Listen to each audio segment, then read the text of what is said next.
Welcome back to another Buddies Booze Banter Unfiltered Conversations. I am Rick. I'm Michael. And I'm Alex. Hey, Alex. How's it going? Amazing as always. I'm so fired up. Why are you fired up? I just can't wait to hear what's going to transpire over this next hour. I'm ready. I'm ready for anything. 30 minutes? Could be. It could be longer than that. Could be longer than that. Why are you so... But what, this makes your day? Oh, this makes my whole week. You have no idea how excited I get to come to these things. Well, a couple things that I actually want to jump straight into. It can be a little bit controversial. You know me. That's your middle name. But let's be honest. I mean, he really gives us fodder to just simply talk about him all the time. And that would be Donald J. Trump, you know. And last week, you know, coming into this weekend, it was just a ton of things. But, I mean, so first it's going to be all things Trump. Okay. All right. Did you hear about his sneakers? Oh, yeah. His $400 gold sneakers. I mean, are you kidding me? That is absolutely crazy. You know, first of all, I don't know what he has this infatuation with the color gold. I mean, you remember years ago in his Trump Tower apartment, they had the gold toilet and all that. Well, gold is always kind of thinking of expensive. Diamonds are expensive. But that's a girl's best thing. It could be my best friend, too. Well, I guess. Well, he unveiled it, and I guess the slogan they're doing is never surrender. So it's obviously kind of lined up against this whole, like, you know, make America great again and things of that sort. The interesting thing about it is they're saying that the campaign isn't affiliated with him. Well, but you're kind of using the motto, not just on the sneakers, but also on all the other merchandise that you have out there. But apparently it's a, you know, affiliated with a different company or things of that sort. But he unveiled it at what they call SneakerCon, which I had no idea. What the hell is SneakerCon? I assume it's a convention where they do all kinds of sneakers like Nike, Puma. Yeah, it was on Saturday and it was in Philadelphia. I don't know. Philadelphia. I don't know if you had a chance to actually get little snippet views of it on the actual TV programs or even on TikTok, to be perfectly honest with you. They were booing him. Because of the sneakers? No, just him, period. And I forget what the actual acronym they kept saying, but it was basically, I think it was like, let's go Biden, let's go Biden, let's go Biden. So I think they were saying LGB. I don't think he quite understood this because he says, oh, there's a lot of energy in this room. You know, it's just kind of funny to see him standing up there holding these golden shoes, you know, and I just thought it was actually ridiculous. First of all, it is $399, but apparently they're already have been sold out. They probably, made 10? Well, apparently made 1,000. That's apparently 1,000. But the interest, and we'll get down to the end of that here in a second. It is autographed by, you know, the man, you know, so. Ooh, that ups it another $1. You know, they're being offered as a part of history, you know, which I hope that's the downfall of that history, to be perfectly honest with you. But even more so is they are already showing up on eBay for resale for $10,000. Now, I often wonder, is like, okay, are the people who bought them really MAGA fans, or they just saw a way to make a quick buck? And I'll tell you, if somebody's going to sell it, buy it for $10,000, go ahead and let them buy it. They are stupid with their money. Well, yeah, I mean, that's a given. I mean, we already know that. I mean, I'll talk about a little bit of the kind of outtakes that I've seen recently. Because I actually zoomed in. It was probably Saturday or Sunday evening.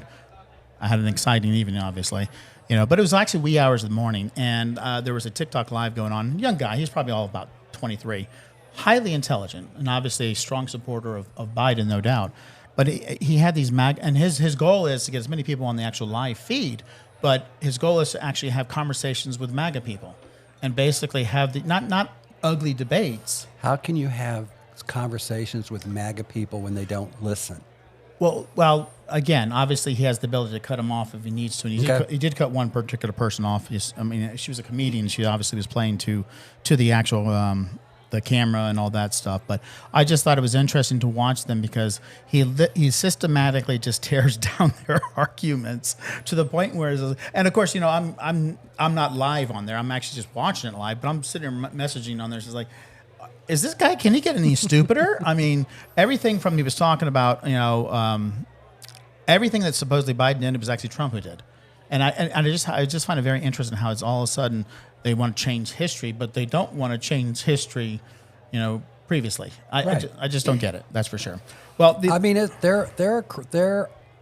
like it's hard to just listen to them because it's like used to you could reason with people. There's no reasoning with them. But there's no reason. It's like you can say whatever, and it's like the facts, and it's just like no, it didn't happen that way. It happened this way. Yeah, Trump said it happened this way or whatever. So well, he gets up in his rallies all the time and basically says it happens one way when clearly it's like, dude, I mean, we're not that ignorant. We can actually see it. Now, maybe the other individuals aren't watching you on when you're saying this stuff, but I mean, it's amazing. And I mean, when you hear if you hear me rant on Trump, it doesn't mean I'm anti-Republican because it's like I grew up being a Republican. First of all, I mean, let's look at the Republican side of things. I mean, there are some true and die Republicans who are moderates, or just a little bit to the right, and there are policies that I agree with them on. To be perfectly honest with you, I mean, a lot of them are. Defense, which I am too. There's obviously some smaller government aspects of it, which I am. Obviously, I have other areas of the government where I feel that it should be a little bit larger. So yeah, we're not here to bash. First of all, I don't consider MAGA Republicans. They're not. It's they just got a hold of a cult has got a hold of the party right now. Right. Well, I mean, it's almost like they need to peel off and have a third party. And maybe the MAGA takes over the original Republicans. The Republicans have their own. What like Republican New or Republican 2.0, whatever it may be. But I mean, it's just extremely sad to see exactly where that particular party has, has gone so low in regards to that. But well, there may be some controversies about these sneakers, though. Now, everybody who knows Louis Vuitton. Didn't I hear something about is this something have to do with the red sole? Yes. Louis Vuitton has trademarked and copyrighted that worldwide since 1993. And there actually is that red, on the soles or whatever you call it is. And they have won a ton of copyright lawsuits on this one. So, I mean, they've set themselves up. Now, again, I'm pretty sure he says, let's do red on that gold there, without even thinking about that, because he just jumps and does things without really thinking, And now, of course, I will say this: whoever wrote the actual descriptions and the verbiage especially on the website, was a little bit smarter, because they say you may not get exactly what you actually visualize on this site. So if they haven't produced all 1,000 yet, because apparently they don't actually ship until like June, then they're lucky, because otherwise there's a strong possibility they could lose that lawsuit. You mean Trump could lose another lawsuit? Another lawsuit. I really did want to go. I mean, I was amazed, because it's not just the one that I'm going to talk about next that he actually lost last week, or the $83 million for the sexual defamation thing and things of that sort. I went down a list. I couldn't believe there was that many. I mean, stuff that we don't typically hear about in the mainstream media. I mean, it may be only $10,000 here, and this is all recent stuff. This isn't something that's like 20 years ago. There obviously there's a $25 million for that charity that they were scamming on and all that for kids. I think it was kids with cancer. But anyhow, we can digress on that one for a long time. That's for sure. And that's just the civil side of things. We won't even talk about the criminal aspects of things. I just think it's extremely interesting. These first of all, they're fucking gaudy as hell. I mean, gold and red. Come on. But that's Trump. Trump did what was it? Playing cards. Oh, I think he's done everything. Well, I know, steaks, water, well, champagne. No, but I'm just talking about. Wasn't it he had trading cards, wasn't it? And he was superheroes. Oh, that was with the NFTs that he did. And that was like a year or two ago. Well, about a year ago, and those were the NFTs, which again, I'm still. And those are probably a collector's item, and probably worth thousands and thousands of dollars. Yeah, well, I think it probably end up being worth more if he doesn't become president again, too. To be honest with you, because it's like oh my gosh, that's a rarity. It's kind of like if you have some sort of artifact that belonged to Adolf Hitler. Let's do that equation of some sort. But let's also talk about what happened last week at the end of the week, which I think that we were all on pins and needles to see exactly what that judge was going to declare in regards to the fine. He had already found them guilty for fraud. Not for all of them, but he did find them for fraud on a few things, but there was still stuff open. Yeah. Well, $355 million is the fine, which... I mean, I'm pretty sure he doesn't have liquid cash, even though during his deposition he says, I have tons of cash. Yes. And in addition, there's the 9% interest that he's responsible for as well. So as it currently stands, it's at $453.5 million is what he has a judgment against him. And it continues to accrue with that 9% each and every single day. Yes, I heard that. Yeah. Well, and of course, he has the automatic right to appeal. Totally. Especially in New York's. But the caveat being, you have to put up the money. You have or a surety bond. Yes. So it means that you either go out there and get somebody who's going to, wager a bet on you that you're not going to, screw this appeal up and lose the money or just abscond out of the country, or put your own cash up. Now, we know he doesn't put the cash up because we know he doesn't even have the cash. So what does his followers do? Oh, let's go ahead and do a GoFund. There's an actual GoFund out there for somebody who apparently is a billionaire. And this is like some wife of an investor in like Palm Beach or something like that who actually put it out there. And as of, I think today, it had like $500,000 already raised. I mean, I just like, I get $5 here, $10 here. There was actually some people who were actually donating $5 just to bitch about him. Saying, I just donated just because he's an asshole, and I wanted to say that. I mean, I look at this. I mean, he's very innovative in trying to come up with all these new things for people to give him money, and they do. I just don't understand the people that just keep giving him money. I mean, supposedly they don't have enough money or whatever, but you just keep sending him money. That demographic, yeah, absolutely. I mean, with the exception of the top end that he actually continues to I just don't understand that, because supposedly if he's a billionaire, like he's been saying all this stuff. Multi-billionaire. Yeah, but saying this is, why are people that have less money are sending him money? Well, I think he's got them brainwashed. Yeah, I just don't get that. And in order for us to actually understand that more and dissect it more, we probably need a table of shrinks to figure out exactly how a mass group of individuals, millions of individuals, have drank some sort of Kool-Aid and actually follow this guy as if he's the prophecy and God of some sort, or the reborn. Because it is definitely extremely difficult to kind of explain and even comprehend, to be perfectly honest with you. I mean, it kind of just blows my mind, that's for sure. Yes, it does. But in addition to the fine, he's also ensured that the independent monitor stays in place for another 3 years because, as he put it, I'm pretty sure you're going to try to do this again. Of course. Which, I mean, it sounds like the norm for his family anyways. They also gave, even though he has no official position in his company, they also banned Trump himself for 3 years from actually holding any officers or running any company in the state of New York. Right. His sons as well were given a 2-year ban. Mm-hmm. Now, my biggest question is like, well, who the hell is going to run that company now? Unless they completely sell off the assets in New York and move down to Florida. Ivanka's she's out in Florida. Well, she ain't in New York anymore. I get that, but if you're going to keep it in the family. I just think it's funny. That's all. Actually, the other point that I want to talk about, that GoFund, this is probably a good way of saying how stupid they are. They didn't include the actual interest in that GoFund. Their goal is $355 million. Hey, if they can get that, more power to them. Well, yeah, I mean, hey, maybe he only has to pay $100 million in the fine instead. Who knows? But also, when you're talking about what the judge did, originally he had said that they were going to have to shut down their business license in the state of New York. And so when he did his final ruling, he stopped that one. He said, "Nope, I'm not going to do that."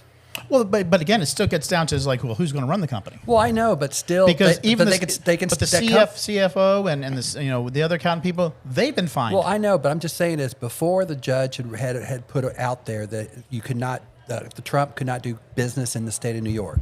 That didn't happen. He rescinded that. And so I guess one reason I've heard, which is it might help on the appeal, where by rescinding that, there's nothing that really can come up on an appeal. Well, yeah, I mean, it's pretty straightforward, I think, at this stage, to be honest with you. Obviously, there was the GoFund. There was obviously the ban. And in response, of course, to some of this, besides the GoFund that this, wife of an investor in Palm Beach put up, apparently the pro-Trump truckers want to boycott New York. I heard that. And basically shut down any incoming freight and things of that sort. Now, the individual who started this off, which, he's obviously, a strong proponent of Trump, and I guess he has a decent voice, rescinded his postings on that. He said, I'm still a Trump fan, but apparently I'm not sure if somebody got to him. I'm not sure if he was like indicated there was some sort of lawsuit or I don't know. It was just kind of weird how all of a sudden it was up there, but by the end of the weekend, he pulled it out, completely scraped it of his social media. Because he's going to lose a lot of business. All the people that because there's not everybody is going to ban all this stuff and there's not a much truckers anyway. So it's like if you want enough business, you're going to. Well, I mean, the ports in New York is really where the merchandise comes from. I mean, it's not like they're taking it from Long Beach, California, and driving that shit all the way over. I mean, it's coming the other way. So I mean, even logically, it doesn't make sense. I mean, I'm not a trucker, but maybe I'm missing a point here. I don't know. It just again, let's make a statement. Let's jump and not think about it first. But that's of course, what they all do. But of course, we definitely had Mr. InfoWars host and conspiracy theorist Alex Jones jump on it as well. Now, let me just tell you, this guy's a fucking lunatic. I mean, he owes a lot of money too. Oh, he owes like hundreds of millions of dollars to the families and for the Sandy Hook bullshit that he lied about and basically said it was like a whole conspiracy and a scam and it was all like actors and stuff like this as we've got grieving parents who've lost their children and stuff like that. I mean, despicable in what he was saying. But I mean, I have no idea how anybody listens to him when he's been blatantly proven to be a liar across all these courts that have just ran his picture and his court cases across there. I mean, it's just mainstream. And yet they still kind of, I mean, he's still making money. Right, because they all say it's fake news. Yeah, he's the fake news. That's kind of interesting. But I'm just saying, is all these people that send them money and do all this stuff, I just don't get it. You're losing all. I mean, you're giving your hard-earned money to all this stupid stuff. Should I have a hard problem giving to the Democrats? I mean, any politician. And I mean, it's just like there's no common sense. So it's just like you got to throw common sense out the window or whatever. But it's like a cult, and it's just like they've got it, and that's part I just don't understand. Well, I always thought that there's two types of personalities generally in the world. Obviously people who have common sense and have some sort of intelligence, but not obviously like super intelligent scientists and all that. Then I obviously talked about the super genius ones who have shit for common sense. There's got to be a third category, whereas there's fucking stupid and they have no fucking common sense. Oh, that's true. I mean, let's be honest. I mean, that's all I can equate it to because, I mean... And it's like if you wanted to, we could talk about stupid people that are on the far left. Oh, absolutely. 100%. There's no doubt about it. Because the one in Wisconsin. No, the one in Michigan. Yeah. God. The Muslim one. Yeah. Coming out saying don't go to polls or do boycott the polls. Or it's like for the primary, she doesn't want him to do Biden. It's just do nobody or do whatever. It's just like, really and truly? Well, I mean, and the sad thing about it is by her saying that, there's several groups that will probably follow that, if not thousands of them, just simply because there's somebody in their community who's a position of leadership in the government and basically is kind of like voicing. Same thing with Trump. He voices it, people follows him. What she doesn't realize, and maybe she does and she doesn't give a damn, is its long-term effect damaging that she'll do for that candidate. Because what's to say that they don't show up also at the polls when it comes to the general election, number one, or they vote for somebody different. We obviously know that, Wisconsin and Michigan and, Ohio and Pennsylvania, they were very small margins in 2016. Right. And actually in 2020. So, I mean, I think she's playing with fire as well, and you're absolutely right. But she's been that way for the beginning or whatever, and it's like somebody should primary her. Well, there's no doubt that some of her stance are legit. And whether, and I don't want to dwell too deep into this thing because obviously that's a whole Pandora's box with the whole Israel and Palestinian conflict, and just the humanitarian issues over there. But I mean, some of her aspects of that are good. Her stances of that. Well, some, not all of them, obviously. But I'm not a fan of hers. I am not either. But the way she delivers her rhetoric is just inappropriate.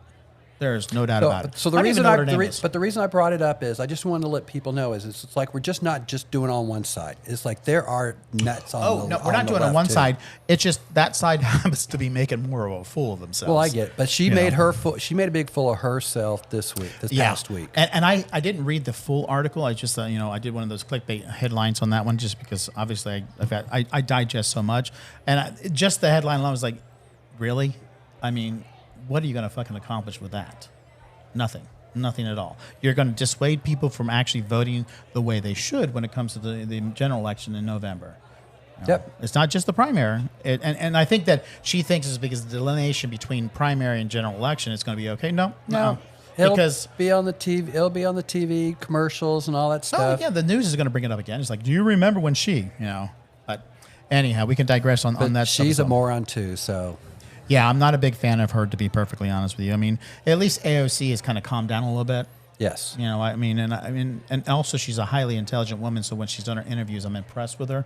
Again, not that I believe in everything that she says in her policy-wise, but I think that she's also kind of separated herself a little bit from that. I think from the squad? Yeah, the squad is what it was. Yeah, because it was, the squad, and it's like, they got a bad reputation, but then they also deserved it. They deserved it 100%, because again, I think they were shooting from the hip, thinking that we can get away with this because the other side gets away with it. But you know what? No, it doesn't work that way, because what you're saying is just stupid. Yes.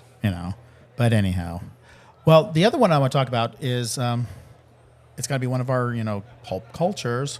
And it's not going to be the one that you think I'm going to talk about, and then I have talked about for the last couple of weeks. Totally. Yeah. It's not Tay-Tay. Because the Super Bowl's over with now. Well, no, actually, there's news on her today. So, I know, I could definitely bring that up there. But it's gonna die down for a little bit. I doubt it, because obviously the Australian news is really blowing up, whereas her private plane had left Sydney today and flew to Hawaii to pick up Travis. Oh, cool. Now, she apparently still is in Sydney, because the group who does the Australian Idol, they were on a yacht outside in the bay. Nice. Yeah. Well, they thought they were the big asses out there, Then all of a sudden, there's this big ass yacht comes by, and the transponder had been turned off, which apparently it's illegal to do that. Lo and behold, it's Taylor, because she's not being tracked. And apparently it was her whole crew on this huge yacht. Wow. Yeah. So she stayed there, because I think that he's probably going to go on to Singapore and whatever areas that she's going to go on to next. So, well, cool. Good for them. It's off season for sure. Yes. But Beyonce, obviously, she's dropped these 2 new singles out there, which was kind of country related, and which I've listened to them, and I actually kind of enjoy it. It's kind of a cool beat. It's hard to think of her as country, though. Well, in 2016, she kind of did an album that was country related. To be honest with you, she submitted it for Album of the Year in the Country and Western, CMAs, and they denied her. So it's what I found it's the Texas Hook'em or whatever it is. Hold'em, yeah. Hook'em, Hold'em. Is that it? Yeah, this is actually it. I think a little bit, but I have just been absolutely loving all the different types of demographics of her on the social media who are dancing to this. And cool. And it's not just in the States; it's across the world. Yeah. Well, again, thank you, Alec, for that. We appreciate that. Yeah, man. What do I do with this drink thing? How do I? Well, we got a podcast we're doing, so you need to wait. Oh, okay. Because we haven't quite got hired a bartender. Oh, okay. I was just asking for a friend. I'll refresh it. Thanks. Yeah. Because we should be getting close, shouldn't we? Yeah, we can end it right now. Well, no, we're not. We're not in it right now. We're not in it right now. I need to get through Beyonce at least. Yes. I can obviously talk all day. There's no doubt about it. Because we know that. I obviously research and I delve into Luckily, things. if you're on the podcast, you only have a short amount to hear from him. But then after the podcast, we keep hearing him going on and on and on. Well, no, I move on to another subject. No, let's go Beyonce. Let's go Beyonce. And she's had pushback on several camps, including R&B, hip hop, raps. But the one that I want to talk about specifically is, and of course, not that he's really relevant. It's just his comments were just absolutely racist, and that is John Snyder from the Dukes of Hazzard fame. Oh, I did not hear that. Yeah, and I want to make sure that I get this right. He's been slammed as racist and hateful language. Now, let's keep in mind he was on OAN, that extreme right alt, news program, which I don't even. Wait, OYN? OAN. Oh, I thought you said OYN. No. I thought that was Oprah's net. No, that's just O. She's O. Well, I thought you said OYN. No, she's O. That's just O. But there used to be OW. Wait, OWN. Yeah, she changed it, but she's just okay. O now. Got it. She's the O network. Right. This is OAN, which is the network that came out during, I think, just before Trump became president or during the presidency, which is like extreme alt-right. And now, of course, they kind of like pulled back on their whole like big lie thing and the and saying the election was stolen and all that, just because they were being sued, obviously, by different of the, what do you call it? The readers that did the actual ballots. But and I got to read this. I want to make sure I get it right because, I mean, it really has impact on exactly what the words were. First of all, the actual host asked him, he says, the lefties in the entertainment industry just won't leave any area alone, right? They just have to seize control over every aspect, don't they? He replied, they've got to make their mark, just like a dog in a dog park walk. You know, every dog has to mark every tree, right? So that's what's going on here. Wow. Yeah. I mean, and it actually is, there's no like, parsing it. There's no, saying, oh, well, I'm in bell. No, I saw the video. Him talk. I'm like, and even before, and I saw it before I knew exactly what the article or the actual footage I was seeing is like, and I said, holy shit, are you kidding me? I'm just floored about that, to be honest with you. And the fact that they feel that they can get away with that. Because everybody does now. Well, I just find it extremely disgusting. There's no filter on people's mouth anymore. In addition, it's been reversed, but there was a radio station in Oklahoma, which was KYKC, who refused to play her songs. Refused, even though they were flooded with emails and requests and phone calls and all that, to the point where they had to reverse their decision and basically started playing it out there. But they said, it's like, we don't play Beyonce and KYKC as we are a country music station. So they were already dissuading, disassociate themselves as she's not country. Mm-hmm. I mean, which, if you listen to the damn song, that's country. I mean, yeah, it's a little catchier because we know who it is. And maybe there's some bias in a lot of our heads because we do like Queen Bee. But, I mean, it's country. Mm-hmm. I'm sorry, and it deserves... and I'm going to say this, and I'm sure that I'll get some pushback. If it had been a white pop star who all of a sudden did a country album, do you think there would be any hoopla? Do you think there would be any pushback? And do you think that there would be a dog peeing in a fucking dog park? I'm thinking. No. Seriously, you think if Justin Bieber comes out with that, or one of those stars out there, or one of the Backstreet Boys or the NSYNC boys come out there and do a country and western song or album, that they're going to get the same pushback that it's coming from the right on Beyonce? No, it's because of skin color. Let's be honest. Well, and that could be the case too, or whatever. But the American people, you just need to speak up when you see this injustice, and there's a lot of it. Absolutely, and and it's on both sides. I totally agree. Both sides, and it's the both extreme sides. Let me clarify that. It's the extreme sides on both sides. Everybody in the middle don't really care about this stuff. On the actual rap side, Elysia Banks, she's a rapper. So I don't know who she is. I mean, I'm not into rap anyway, so it doesn't matter. Yeah, I mean, I've listened to a couple of things, and she's not bad. I mean, she's actually a good artist, pretty catchy.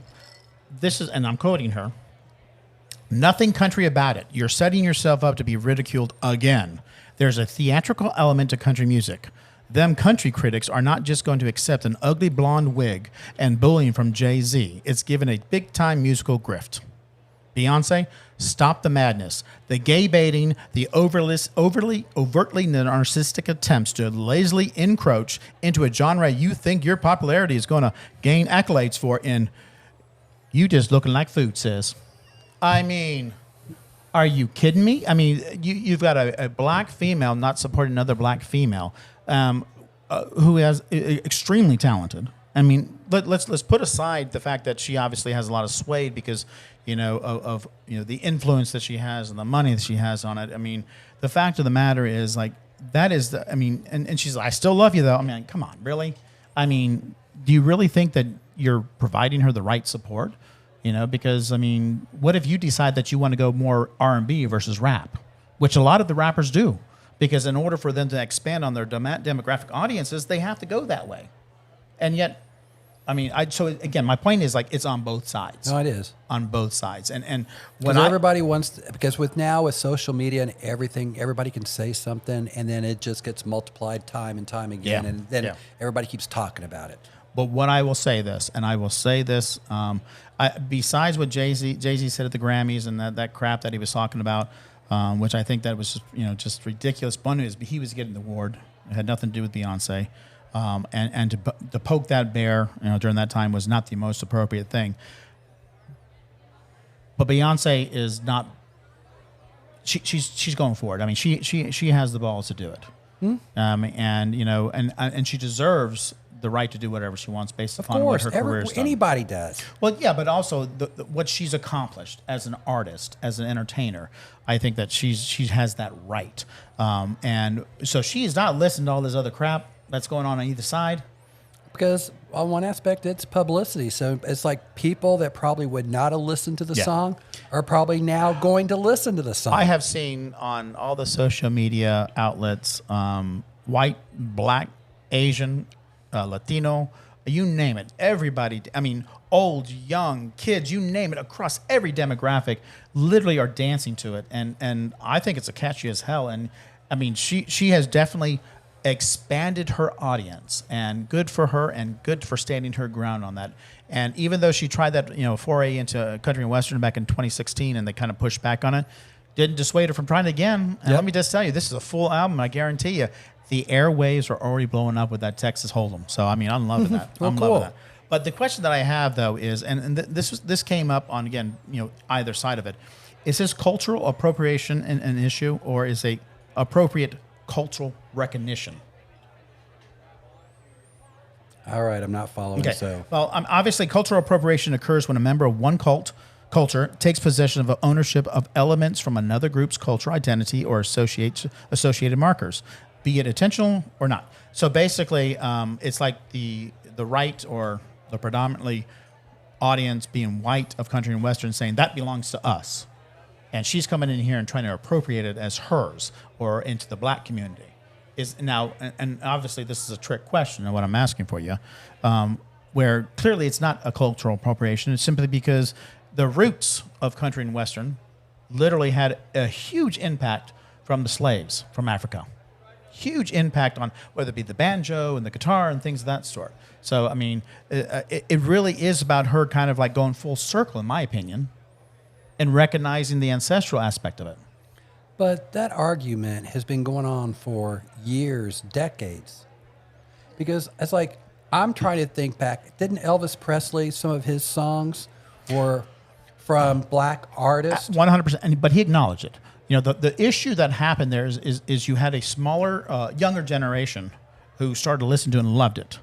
And then, of course, his mom and dad and that older generation is like, oh, what is this? So, I mean, there was the divide based upon generational. It wasn't so much in regards to black and white. It was generational, because obviously the young white ones really loved it. But he was highly influenced from the black community, right, in regards to the music. So when you're talking about that's been going on forever, people using different kind of... Yeah, but my point is like the tables are turned. Obviously, it's typically... most of the time, it's classified as whites attempting to appropriate black culture. That's what's always been like, oh, you want to be a hip hop artist and you're white, or you want to be this and you want to be that. Whereas now they're trying to turn the tables and say, well, she's trying to appropriate our culture. She's trying to steal our history and all that. The idea of country music being an exclusive expression of white conventions was simply a marketing tool. Marketing vehicle to fashion the genre for a more compelling appeal among white Americans. So what happened is that, to avoid that kind of association to the influences of the past of black Americans or black Africans, they kind of marketed it towards whites.